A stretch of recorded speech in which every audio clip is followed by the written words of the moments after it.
Hi friends, mastmaga.comಗೆ ಸ್ವಾಗತ. ನಾನು ಅಮರ್ ಪ್ರಸಾದ್. ಸ್ನೇಹಿತರೆ, ಮುಂದಿನ ಲೋಕಸಭಾ ಚುನಾವಣೆಗೆ ಕೆಲವೇ ತಿಂಗಳು ಬಾಕಿ ಇರೋ ಹೊತ್ತಲ್ಲಿ ರಾಷ್ಟ್ರ ರಾಜಕೀಯ ಕುತೂಹಲದ ಕೇಂದ್ರ ಬಿಂದು ಆಗ್ತಾ ಇದೆ. ಎಲ್ಲ ದೃಷ್ಟಿ ಆ ಕಡೆಗೆ ಹೋಗ್ತಾ ಇದೆ. ಈಗ ಒಂದು ಕಡೆ ಪ್ರತಿಪಕ್ಷಗಳೆಲ್ಲ ಸೇರಿಕೊಂಡು ಒಕ್ಕೂಟವನ್ನು ರಚಿಸಿಕೊಂಡು ಮೋದಿ ಆಡಳಿತಕ್ಕೆ ಬ್ರೇಕ್ ಹಾಕೋಕೆ ಪ್ರಯತ್ನ ಪಡೋಕೆ ಮುಂದಾಗಿದ್ದಾರೆ. ಮತ್ತೊಂದು ಕಡೆ ದಿಲ್ಲಿ ಗದ್ದುಗೆ ಮೇಲೆ ಈ ಬಾರಿಯೂ ಕಮಲ ಅರಳಿಸೋಕೆ ಆಡಳಿತಾರೂಢ ಬಿಜೆಪಿ ಕೂಡ ಮಾಸ್ಟರ್ ಪ್ಲಾನ್ ಮಾಡ್ತಾ ಇದೆ. ಇದರ ಭಾಗವಾಗಿ ಈ ಬಾರಿ 400ಕ್ಕೂ ಅಧಿಕ ಸೀಟುಗಳನ್ನು ಗೆಲ್ಲೋಕೆ ಬಿಜೆಪಿ ಮಿಷನ್ 400 ಅನ್ನೋ ಹೆಸರಲ್ಲಿ ಚುನಾವಣಾ ತಯಾರಿ ನಡೆಸ್ತಾ ಇದೆ. ಇಂಟ್ರೆಸ್ಟಿಂಗ್ ಅಂದರೆ ಈ ಬಾರಿ ದೊಡ್ಡ ಪ್ರಮಾಣದಲ್ಲಿ ಮುಸ್ಲಿಂ ಅಭ್ಯರ್ಥಿಗಳಿಗೆ, ಅಲ್ಪಸಂಖ್ಯಾತ ಅಭ್ಯರ್ಥಿಗಳಿಗೆ ಲೋಕಸಭಾ ಟಿಕೆಟ್ ಕೊಡೋಕೆ ಬಿಜೆಪಿ ಮುಂದಾಗಿದೆ ಅನ್ನೋ ಮಾಹಿತಿ ಕೂಡ ಸಿಗ್ತಾ ಇದೆ. ಹಾಗಾದರೆ ಲೋಕಸಭಾ ಎಲೆಕ್ಷನ್ಗೆ ಬಿಜೆಪಿ ಮಾಡ್ತಿರೋ ಸ್ಟ್ರಾಟಜಿ ಹೇಗಿದೆ? ಅಲ್ಪಸಂಖ್ಯಾತರಿಗೆ ಬಿಜೆಪಿ ಟಿಕೆಟ್ ಕೊಡುತ್ತಾ? ಮುಸ್ಲಿಮರಿಗೆ ಎಷ್ಟು ಕೊಡುತ್ತೆ?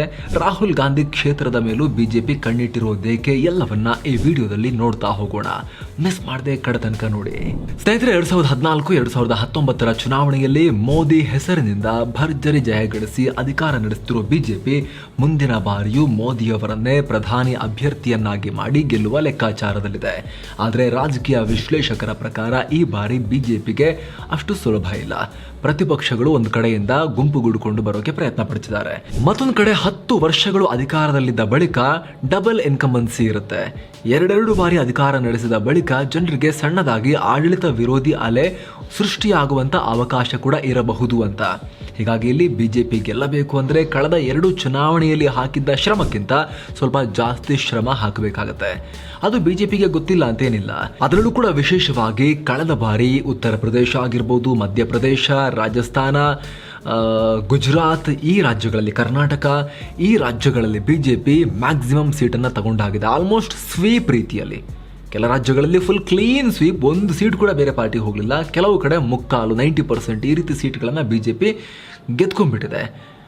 2 ಚುನಾವಣೆಗಳಲ್ಲೂ ಆ ರೀತಿಯಾಗಿದೆ. ಹೀಗಿರಬೇಕಾದ್ರೆ 3ನೇ ಚುನಾವಣೆಯಲ್ಲೂ ಆ ರಾಜ್ಯಗಳಲ್ಲಿ ಅದೇ ರೀತಿ ಪರ್ಫಾರ್ಮೆನ್ಸ್ ಬರುತ್ತಾ ಅನ್ನೋ ಕ್ವಶನ್ ಕೂಡ ಬಿಜೆಪಿಗಿದೆ.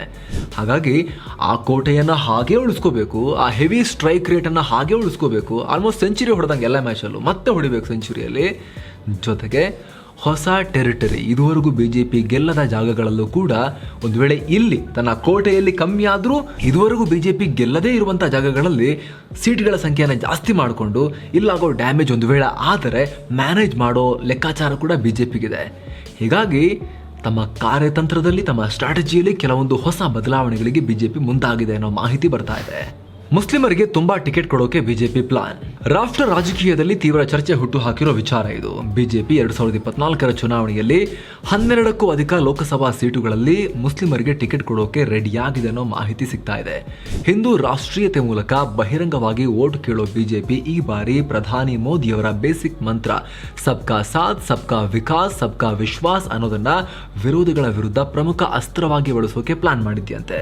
ಇದು ಕೇವಲ ಘೋಷಣೆ ಆಗಿರಬಾರದು, ಗ್ರೌಂಡ್ ಲೆವೆಲ್ನಲ್ಲೂ ಕೂಡ ಅದನ್ನು ಇಂಪ್ಲಿಮೆಂಟ್ ಮಾಡಿ ತೋರಿಸಬೇಕು ಅಂತ ಹೇಳಿ ಅದರ ಭಾಗವಾಗಿ ಈಗ ಪ್ರತಿಪಕ್ಷಗಳು ಜಾಸ್ತಿ ಗೆಲ್ತಾ ಇದ್ದ ಅಲ್ಪಸಂಖ್ಯಾತ ಕ್ಷೇತ್ರಗಳ ಮೇಲೆ ಬಿಜೆಪಿ ಫೋಕಸ್ ಮಾಡ್ತಾ ಇದೆ. ಅಲ್ಲಿ ಅಲ್ಪಸಂಖ್ಯಾತ ಅಭ್ಯರ್ಥಿಗಳಿಗೇನೆ ಟಿಕೆಟ್ ಕೊಟ್ಟು ನೋಡಿ ಬಿಜೆಪಿ ಮುಸ್ಲಿಮರಿಗೂ ಟಿಕೆಟ್ ಕೊಡ್ತಾ ಇದೆ.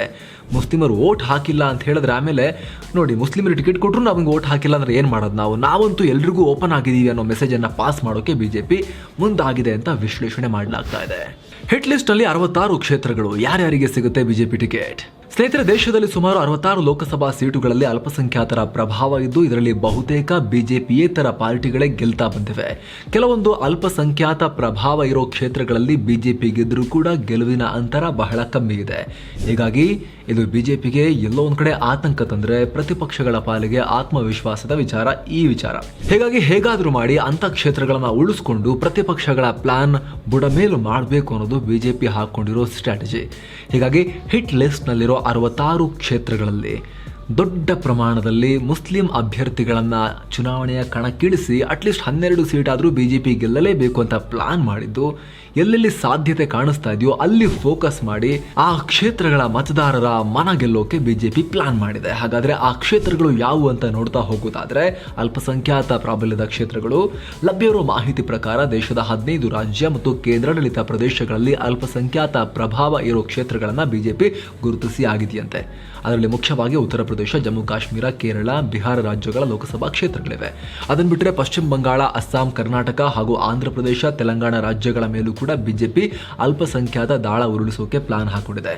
ಅದರಲ್ಲೂ ವಿಶೇಷವಾಗಿ ಉತ್ತರ ಪ್ರದೇಶ, ಕೇರಳ, ಬಿಹಾರ ರಾಜ್ಯಗಳ ಮೇಲೆ ಬಿಜೆಪಿ ಹೆಚ್ಚಿನ ಫೋಕಸ್ ಮಾಡ್ತಾ ಇದೆ. ಬಿಹಾರದ ಮೇಲೆ ಬಿಜೆಪಿ ಕಣ್ಣು, ನಿತೀಶ್ಗೆ ಶಾಕ್ ಕೊಡುತ್ತಾ ಕಮಲ ಪಡೆ. ಬಿಜೆಪಿ ಜೊತೆಗಿನ ಸಖ್ಯ ಕಳೆದುಕೊಂಡು ಆರ್ಜೆಡಿ ಜೊತೆಗೆ ಸಂಬಂಧ ಬೆಳೆಸಿರೋ ಬಿಹಾರ ಸಿಎಂ ನಿತೀಶ್ ಕುಮಾರ್ ಪ್ರತಿಪಕ್ಷಗಳ ಸಂಭಾವಿತ ಪ್ರಧಾನಿ ಅಭ್ಯರ್ಥಿಯಂತೆ ತಮ್ಮನ್ನು ತಾವು ಬಿಂಬಿಸಿಕೊಳ್ತಾ ಇದ್ದಾರೆ.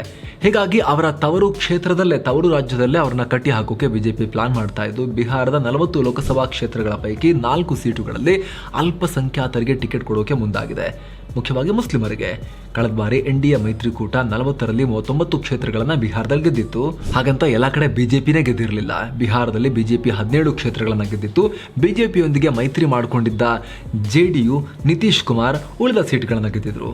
ಅದರಲ್ಲೂ ಬಿಜೆಪಿ 2014ರ ಎಲೆಕ್ಷನ್ಗಿಂತ ಕಳೆದ ಬಾರಿ 5 ಸೀಟ್ಗಳನ್ನ ಕಳ್ಕೊಂಡಿತ್ತು. ಕಂಟೆಸ್ಟ್ ಮಾಡಿದ್ದೆ ಕಮ್ಮಿ ಇತ್ತು, ಸಹಜವಾಗಿ ಕಳ್ಕೊಂಡಿತ್ತು. ಆದರೆ ಈಗ ಬಿಹಾರದಲ್ಲಿ ಬಿಜೆಪಿಗೆ ನಿತೀಶ್ ಸಪೋರ್ಟ್ ಇಲ್ಲ. ನಿತೀಶ್ ಬಿಜೆಪಿ ವಿರೋಧಿಯಾಗಿದ್ದಾರೆ. ಹೀಗಾಗಿ ಬಿಹಾರದ ಪೂರ್ಣಿಯಾ, ಕತಿಹಾರ್, ಕಿಶನ್ಗಂಜ್ ಮತ್ತು ಅರಾರಿಯಾದಂತಹ ಅಲ್ಪಸಂಖ್ಯಾತ ಪ್ರಾಬಲ್ಯದ ಕ್ಷೇತ್ರಗಳಲ್ಲಿ ಮುಸ್ಲಿಂ ಅಭ್ಯರ್ಥಿಗಳಿಗೆ ಟಿಕೆಟ್ ಕೊಡೋಕೆ ಬಿಜೆಪಿ ಮುಂದಾಗಿದೆ. ಈ ಮೂಲಕ ತನ್ನ ಜೊತೆಗೆ ಸ್ನೇಹ ಕಳೆದುಕೊಂಡಿದ್ದಕ್ಕೆ ಸೇಡು ತೀರಿಸಿಕೊಳ್ಳೋದ್ರ ಜೊತೆಗೆ ನಿತೀಶ್ರ ಕಾನ್ಫಿಡೆನ್ಸ್ ಅನ್ನ ಕಮ್ಮಿ ಮಾಡೋಕೆ ಬಿಜೆಪಿ ಪ್ಲಾನ್ ಮಾಡ್ತಾ ಇದೆಯಂತೆ. ಇನ್ನು ಬಿಹಾರ ಬಿಟ್ಟರೆ ಬಿಜೆಪಿ ಜಾಸ್ತಿ ಫೋಕಸ್ ಮಾಡ್ತಿರೋದು ಉತ್ತರ ಪ್ರದೇಶದ ಕಡೆಗೆ. ಯುಪಿಯಲ್ಲಿ 19% ವೋಟಿಂಗ್ ಪರ್ಸೆಂಟೇಜ್ ಹೊಂದಿರೋ ಅಲ್ಪಸಂಖ್ಯಾತರು ಸಾಂಪ್ರದಾಯಿಕವಾಗಿ ಬಿಜೆಪಿ ವಿರೋಧಿಗಳಿಗೆ, ಯಾರೆಲ್ಲ ಬಿಜೆಪಿನ ಸೋಲಿಸೋ ತಾಕತ್ತನ್ನ ಇಟ್ಕೊಂಡಿರ್ತಾರೋ ಅವರಿಗೆ, ಮುಖ್ಯವಾಗಿ ಕಾಂಗ್ರೆಸ್ಗೆ, ಬಿಎಸ್ಪಿಗೆ, ಸಮಾಜವಾದಿ ಪಾರ್ಟಿಗೆ ನೋಡ್ಕೊಂಡು ವೋಟ್ ಹಾಕ್ತಾ ಬಂದಿದ್ದಾರೆ. ಕಳೆದ ಬಾರಿ ಬಿಜೆಪಿಯಲ್ಲಿ 80 ಕ್ಷೇತ್ರಗಳ ಪೈಕಿ 64ರಲ್ಲಿ ಗೆದ್ದಿತ್ತು. ಇನ್ನುಳಿದ ಕ್ಷೇತ್ರಗಳಲ್ಲಿ ಬಿಜೆಪಿ ವಿರೋಧಿಗಳು ಗೆದ್ದಿದ್ರು. ಗಮನಿಸಬೇಕಾದ ಅಂಶ ಅಂದ್ರೆ ಬಿಜೆಪಿ ವಿರೋಧಿಗಳು ಗೆದ್ದಿದ್ದ ಎಲ್ಲ ಕ್ಷೇತ್ರಗಳು ಅಲ್ಪಸಂಖ್ಯಾತ ಪ್ರಾಬಲ್ಯದ ಕ್ಷೇತ್ರಗಳೇ ಆಗಿದ್ವು. ಹೀಗಾಗಿ ಈ ಬಾರಿ ಆ ಕ್ಷೇತ್ರಗಳ ಮೇಲೆ ಬಿಜೆಪಿ ಅಲ್ಪಸಂಖ್ಯಾತರಿಗೆ ಟಿಕೆಟ್ ಕೊಟ್ಟು ಆ ಕ್ಷೇತ್ರಗಳಲ್ಲೂ ಕೂಡ ಟಫ್ ಫೈಟ್ ಕೊಡೋಕೆ ಪ್ಲಾನ್ ಹಾಕೊಂಡಿದೆ.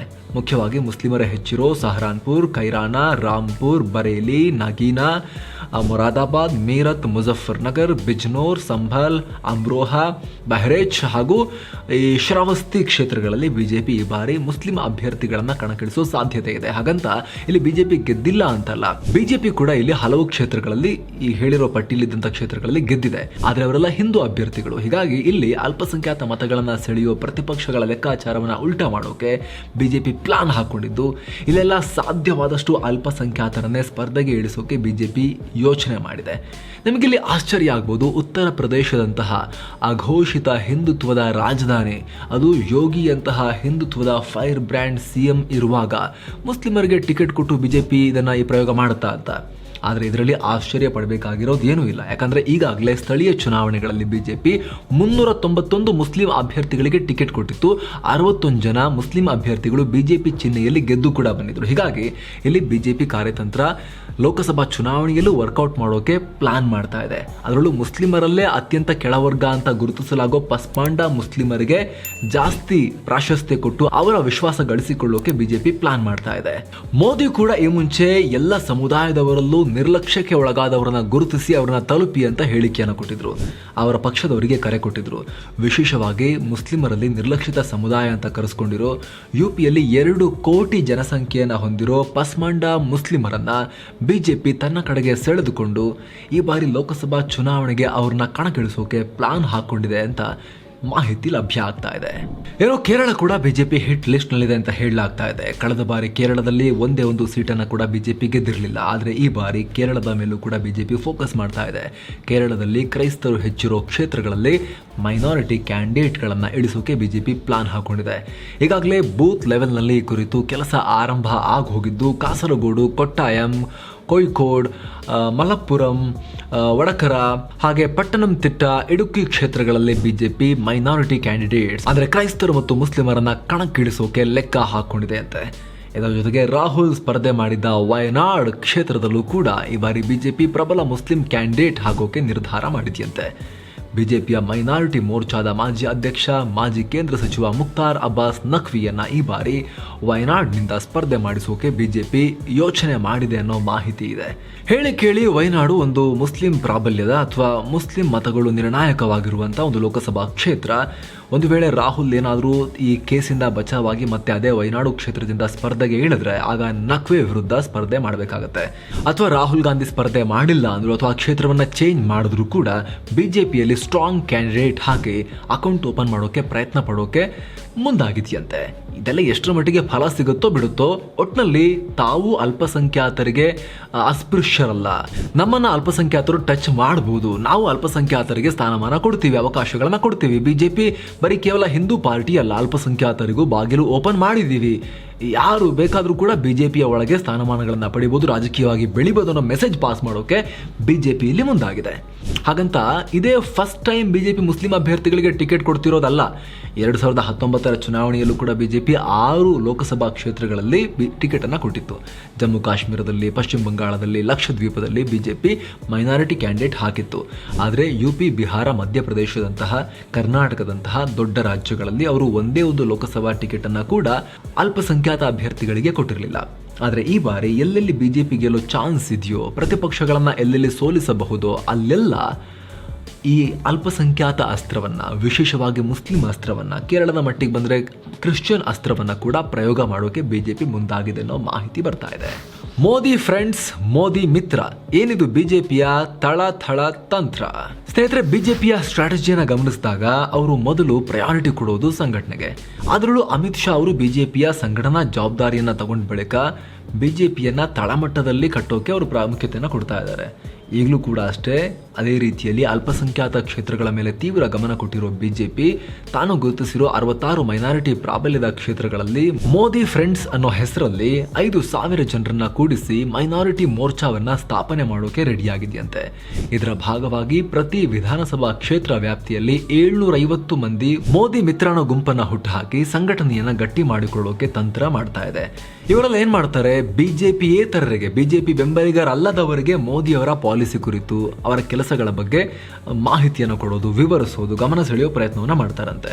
ಅಷ್ಟೇ ಅಲ್ಲ, ಈ ಸಂಘಟನಾ ಕೆಲಸವನ್ನ ಡಿಸೆಂಬರ್ ಒಳಗೇನೆ ಮುಗಿಸಿ ಜನವರಿ ವೇಳೆಗೆ ದಿಲ್ಲಿಯಲ್ಲಿ ಲಕ್ಷಾಂತರ ಜನರನ್ನ ಸೇರಿಸಿ ಮೋದಿ ನೇತೃತ್ವದಲ್ಲಿ ಒಂದು ರ್ಯಾಲಿ ಮಾಡಿ ಆ ಮೂಲಕ ಅಲ್ಪಸಂಖ್ಯಾತ ಕಮ್ಯುನಿಟಿ ಜೊತೆಗೆ ಬಿಜೆಪಿ ಇದೆ, ಬಿಜೆಪಿ ಅಲ್ಪಸಂಖ್ಯಾತರಿಗೆ ಅಸ್ಪೃಶ್ಯ ಪಕ್ಷವಲ್ಲ ಅಂತ ಹೇಳಿ ಪ್ರತಿಪಕ್ಷಗಳ ವೋಟ್ ಬ್ಯಾಂಕ್ ಮೇಲೂ ಕೂಡ ಕಣ್ಣಿಡೋಕೆ ಬಿಜೆಪಿ ಪ್ಲಾನ್ ಮಾಡಿದೆ ಅನ್ನೋದು ಲಭ್ಯವಾಗ್ತಿರೋ ಮಾಹಿತಿ. ಸ್ನೇಹಿತರೆ, ಈ ಬಿಜೆಪಿಯ ಅಲ್ಪಸಂಖ್ಯಾತರಿಗೂ ನಾವು ಓಪನ್ ಅಪ್ ಆಗ್ತಾ ಇದ್ದೀವಿ ಅನ್ನೋ ಸ್ಟ್ರಾಟಜಿ ಏನಿದೆ, ಇತ್ತೀಚಿನ ದಿನಗಳಲ್ಲಿ ಜಾಸ್ತಿ ಇದರ ಬಗ್ಗೆ ಡಿಸ್ಕಷನ್ ನಡೀತಾ ಇದೆ. ನೀವು ನಮ್ಮ ಲಾಸ್ಟ್ ವರದಿ ನೋಡಿದ್ರೆ, UPಯ ಈ ಸ್ಥಳೀಯ ಸಂಸ್ಥೆಗಳ ಚುನಾವಣೆಯ ರಿಸಲ್ಟ್ಗೆ ಸಂಬಂಧಪಟ್ಟಂತೆ ನಾವು ಮಾಡಿದಂತಹ ಯೋಗಿ ಮುಸ್ಲಿಂ ಪ್ರಯೋಗ ಅನ್ನುವಂತಹ ವರದಿ ನೋಡಿದ್ರೆ ನಿಮಗೆ ಅಲ್ಲೂ ಕೂಡ ಗೊತ್ತಾಗಿರುತ್ತೆ, ಈ ವರದಿಯಲ್ಲೂ ಕೂಡ ಗೊತ್ತಾಗ್ತಾ ಇದೆ ಬಿಜೆಪಿ ಯಾವ ರೀತಿ ನಾವು ಮುಸ್ಲಿಂ ವಿರೋಧಿಗಳಲ್ಲ ಅಂತ ತೋರಿಸ್ಕೊಳ್ಳೋಕೆ ಪ್ರಯತ್ನ ಪಡ್ತಾ ಇದೆ. ವೋಟ್ ಬರುತ್ತೋ ಬಿಡುತ್ತೋ ಮುಸ್ಲಿಮರಿಂದ, ನಾವು ಟಿಕೆಟ್ ಅಂತೂ ಕೊಡ್ತಾ ಇದ್ದೀವಿ, ನಮ್ಮ ಕಡೆಯಿಂದ ಪಾಸಿಟಿವ್ ಮೆಸೇಜ್ ಕೊಡ್ತಾ ಇದ್ದೀವಿ ಅನ್ನೋ ಸಂದೇಶವನ್ನು ರವಾನೆ ಮಾಡೋಕೆ ಏನು ಪ್ರಯತ್ನ ಪಡ್ತಿದೆ ಅಂತ ನಿಮಗೆ ಇಲ್ಲಿ ಗೊತ್ತಾಯಿತು. ಇಷ್ಟು ಮಾತ್ರ ಅಲ್ಲ, RSS ಕೂಡ ಕಳೆದೊಂದೆರಡು ವರ್ಷಗಳಿಂದ ಎಲ್ಲ ಮುಸ್ಲಿಂ ಸಮುದಾಯದ ಪ್ರಮುಖ ಮೌಲ್ವಿಗಳನ್ನು, ಪ್ರಮುಖ ನೀತಿ ನಿರೂಪಕರುಗಳನ್ನು, ಅವರ ಪ್ರಮುಖ ಧಾರ್ಮಿಕ ಗುರುಗಳನ್ನು, ಧಾರ್ಮಿಕ ಸಂಘಟನೆಗಳ ನಾಯಕರುಗಳನ್ನು ಕ್ಲೋಸ್ ಡೋರ್ ಮೀಟಿಂಗ್ ಮಾಡ್ತಾ ಇದ್ದಾರೆ. ದಿಲ್ಲಿಯಲ್ಲಿ ಅಲ್ಲಿ ಇಲ್ಲಿ ಆಗಾಗ ಮೀಟಿಂಗ್ ನಡೀತಾ ಇದೆ. ಜೊತೆಗೆ ಆ ಮೀಟಿಂಗ್ ಮುಗಿಸಿ ಹೊರಗೆ ಬಂದ ಬಳಿಕ ಎರಡೂ ಕಡೆಯವರು ಫೀಲ್ ಗುಡ್ ಹೇಳಿಕೆಗಳನ್ನು ಕೊಡ್ತಾ ಇದ್ದಾರೆ. ವಿಶೇಷವಾಗಿ ಮೋಹನ್ ಭಾಗವತ್ ಅವರಂತೂ ಮುಸ್ಲಿಮರು ನಮ್ಮವರೇ, ಅವರೆಲ್ಲ ನಾವೆಲ್ಲ ಒಂದೇ ಪೂರ್ವಜರ ಸಂತಾನಗಳು, ನಮ್ಮದೆಲ್ಲ ಪೂರ್ವಜರು ಒಂದೇ, ನಾವು ಪೂಜೆ ಮಾಡೋ ವಿಧಾನ, ನಮ್ಮ ಧಾರ್ಮಿಕ ರೀತಿ ರಿವಾಜುಗಳು ಬೇರೆ ಇರ್ಬೋದು, ನಮ್ಮ DNA ಒಂದೇ ಅಂತ ಹೇಳಿಕೆ ಕೊಡ್ತಿರೋದನ್ನು ಕೂಡ ನೀವು ಗಮನಿಸಿರ್ಬೋದು. ಸೊ ಒಂದು ಯೋಜಿತ ಕಾರ್ಯತಂತ್ರದ ಭಾಗವಾಗಿ ಬಿಜೆಪಿ ಈ ವಿಚಾರದಲ್ಲಿ ಹೆಜ್ಜೆ ಇಡ್ತಿರೋದರ ಕಾಣಿಸ್ತಾ ಇದೆ. ಮುಸ್ಲಿಮರು ವೋಟ್ ಹಾಕ್ತಾರೋ ಅಥವಾ ಬಿಜೆಪಿ ಮುಸ್ಲಿಂ ಅಭ್ಯರ್ಥಿಗಳು ಎಲ್ಲರೂ ಗೆದ್ದು ಬರ್ತಾರೋ ಅಥವಾ ಎಷ್ಟು ಜನ ಗೆಲ್ತಾರೆ ಅದ್ರ ಬಗ್ಗೆ ಯಾವುದೇ ರೀತಿ ಅಷ್ಟು ಡೀಪಾಗಿ ಬಿಜೆಪಿಗೆ ಹೋಗ್ತಾ ಇಲ್ಲ. ಅದ್ರ ಬದಲಾಗಿ ಓಕೆ, ನಾವು 300+ ಸೀಟ್ಸನ್ನು ಗೆಲ್ತಾ ಇದ್ದೀವಿ, ನಮ್ಮ ಒಂದು ಮಟ್ಟಿಗಿನ ಸಂಘಟನೆ ಎಸ್ಟಾಬ್ಲಿಷ್ ಆಗಿ ಹೋಗಿದೆ, ನಾವು ಇನ್ನೂ ಯಾಕೆ ಕೇವಲ ಒಂದು ಸಮುದಾಯದ ಪಾರ್ಟಿಯಾಗಿ ಗುರುತಿಸ್ಕೋಬೇಕು, ನಾವೀಗ ಎಲ್ಲ ಸಮುದಾಯಗಳ ಪಾರ್ಟಿ, ಭಾರತದ ಒಂದು ಪ್ರೀ ಎಮಿನೆಂಟ್ ಪೊಲಿಟಿಕಲ್ ಪಾರ್ಟಿ, ಎಲ್ಲರ ಪಾರ್ಟಿ ನಾವು ಅಂತ ಯಾಕೆ ಆಗಬಾರ್ದು ಅನ್ನೋ ಲೆಕ್ಕಾಚಾರದಲ್ಲಿ ಬಿಜೆಪಿ ಇದ್ದ ಹಾಗೆ ಕಾಣಿಸ್ತಾ ಇದೆ. ಆ ಪ್ರಯತ್ನಕ್ಕೆ ಮೊದಲ ಹೆಜ್ಜೆ ನೀಡೋಕೆ ಬಿಜೆಪಿ ಲೆಕ್ಕಾಚಾರ ಹಾಕಿದಾಗ ಕಾಣಿಸ್ತಾ ಇದೆ. ಇದು ಎಷ್ಟರ ಮಟ್ಟಿಗೆ ವರ್ಕೌಟ್ ಆಗುತ್ತೆ, ಎಷ್ಟರ ಮಟ್ಟಿಗೆ ಈ ಸಂದೇಶ ಅಲ್ಪಸಂಖ್ಯಾತರನ್ನು ತಲುಪುತ್ತೆ, ಅಲ್ಪಸಂಖ್ಯಾತರು ಯಾವ ರೀತಿ ರಿಯಾಕ್ಟ್ ಮಾಡ್ತಾರೆ, ಇದಕ್ಕೆ ಬರೀ ಟಿಕೆಟು ಒಂದೆರಡು ಹೇಳಿಕೆಗಳು ಮಾತ್ರ ಅಲ್ಲ, ಬಿಜೆಪಿಯ ಕಾರ್ಯಕರ್ತರ ಮಟ್ಟಿಗೂ ಕೂಡ ಈ ಸಂದೇಶ ಯಾವ ರೀತಿ ಹೋಗುತ್ತೆ. ಕೇವಲ ಮೋದಿ ಅಮಿತ್ ಶಾ ಮುಸ್ಲಿಮರೇ ಬನ್ನಿ ನಮ್ಮ ಪಾರ್ಟಿಗೆ ಅಂತ ಹೇಳಿದ ತಕ್ಷಣ ಆಗೋದಿಲ್ಲ. ಮೋದಿ ಅಮಿತ್ ಶಾ ಅವರಿಂದ ಆರಂಭ ಆಗಿ ತಳಮಟ್ಟದಲ್ಲಿ ಬಿಜೆಪಿಯ MP ಗಳು, MLAಗಳು, ಮಂತ್ರಿಗಳು, ತಳಮಟ್ಟದಲ್ಲಿರೋ ಬೂತ್ ಕಾರ್ಯಕರ್ತರ ತನಕ ಮನಸ್ಥಿತಿ ಬದಲಾಯಿಸೋಕೆ ಸಾಧ್ಯ ಆಗುತ್ತಾ ಕೂಡಲೇ ಇವ್ರು ಬದಲಾಯಿಸ್ಕೊಳ್ಳಿ ಅಂತ ಹೇಳಿದ ತಕ್ಷಣ ಅವರೆಲ್ಲ ಬದಲಾಯಿಸ್ಕೊಂಡ್ಬಿಡ್ತಾರ? ಮೋದಿ ಅಮಿತ್ ಶಾ ಹೇಳಿದ ತಕ್ಷಣ ಇಷ್ಟು ದಿವಸ ಹೆಂಗಂದು ಇವಾಗ ಹಿಂಗಂದ್ರೆ ಹೆಂಗ್ರಿ, ಹಂಗೆ ಆಗಲ್ಲ ರೀ ಅಂತ ಹೇಳ್ತಾರ ಅನ್ನೋ ಗೊಂದಲ ಎಲ್ಲ ಇದೆ, ಆ ರೀತಿಯ ಕ್ವಶನ್ಸ್ ಎಲ್ಲ ಇದೆ. ಬಟ್ ಆ ನಿಟ್ಟಿನಲ್ಲಿ ಮೊದಲ ಹೆಜ್ಜೆ ಇಟ್ಟಂಗಂತೂ ಕಾಣಿಸ್ತಾ ಇದೆ. ಸೊ ಈ ಬಗ್ಗೆ ನಿಮಗೆ ಏನು ಅನಿಸುತ್ತೆ ಕಾಮೆಂಟ್ ಮಾಡಿ ತಿಳಿಸಿ. Thank you so much. ಮತ್ತೆ ಭೇಟಿ ಆಗ್ತಿರೋಣ. ನಮಸ್ತೆ ಸ್ನೇಹಿತರೆ, ನಮ್ಮ ಜರ್ನಲಿಸಮ್ ಆನ್ಲೈನ್ ಕೋರ್ಸ್ ತಯಾರಾಗಿದೆ. ಡಿಸ್ಕ್ರಿಪ್ಷನ್ನಲ್ಲಿ ಟಾಪ್ ಕಾಮೆಂಟಲ್ಲಿ ಲಿಂಕನ್ನು ಕೊಟ್ಟಿರ್ತೀವಿ. ಆಸಕ್ತಿ ಇರೋರು, ಡಿಗ್ರಿ ಮಾಡಬೇಕು ಅಂತ ಇರೋರು, ಯಾವುದಾದ್ರೂ ಕೂಡ ಅಥವಾ ಯಾವ್ದಾದ್ರು ಡಿಗ್ರಿಯನ್ನು ಮಾಡ್ತಿರೋರು, ಯಾವ್ದಾದ್ರು ಡಿಗ್ರಿ ಆಗಿರೋರು, ಇವರೆಲ್ಲರಿಗೂ ಕೂಡ ಇದರಿಂದ ಯೂಸ್ ಆಗ್ಬೋದು. ಡಿಸ್ಕ್ರಿಪ್ಷನಲ್ಲಿ ಲಿಂಕನ್ನು ಕೊಟ್ಟಿದ್ದೀವಿ. ಈ ಆನ್ಲೈನ್ ಕೋರ್ಸ್ನಲ್ಲಿ ಆಸಕ್ತಿ ಇದ್ದರೆ ಕ್ಲಿಕ್ ಮಾಡೋ ಮೂಲಕ ನೀವು ಅದನ್ನು ಚೆಕ್ ಮಾಡ್ಬೋದು. ಎಲ್ಲ ಮಾಹಿತಿ ನಿಮಗೆ ವೆಬ್ಸೈಟ್ನಲ್ಲಿ ಸಿಗುತ್ತೆ. ಹಾಗೆ ಆ ಟಾಪ್ ಕಾಮೆಂಟ್ನಲ್ಲಿ ಹಾಗೂ ಡಿಸ್ಕ್ರಿಪ್ಷನ್ನಲ್ಲೂ ಕೂಡ ಪೂರ್ತಿ ಮಾಹಿತಿಯನ್ನು ಕೊಟ್ಟಿದ್ದೀವಿ. ಓದಿ ಮಾಹಿತಿಯನ್ನು ಪಡ್ಕೋಬೋದು.